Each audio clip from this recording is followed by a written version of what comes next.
already. Interview 7, take 1. It's like another world being inside Amazon. When I came to work in Amazon and I saw the scale of the machines that were used, the robots that were here, things I've never seen before, the drive units on the AR floors, it was mind-blowing.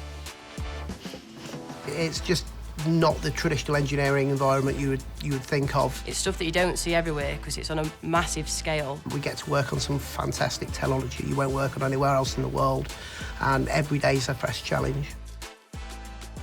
Being a female in this field, I feel that I'm really lucky to have a team. I'm able to connect with other women within the same engineering field that I'm in. Since day one, I always felt recognized and valued within RME at Amazon. You don't see men and women, you see a team. You see like part of a family. So I'd say the technology in Amazon and in RME is ever-changing. It's one of those companies where we will find an idea and then find the solution for it. For example, we have built a model to detect oversized packages in inbound lanes of sort centers. Quite impressive for everybody in the beginning are the robots on the ER floors, on the Amazon robotics floors. That's a Amazon-owned technology, which is super impressive.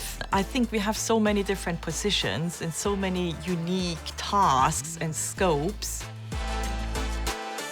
When somebody mentioned to me that I could get into RME via an apprenticeship, I didn't think it would be possible for me because I'm slightly older than most of your average apprentices. There's lots of growth and there's lots of areas where you can progress and Amazon will support you. For me personally, I think an apprenticeship was the best option I could have chosen. I've learned a lot of life skills from the job as well.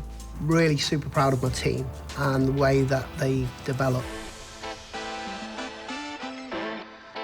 I'm sorry.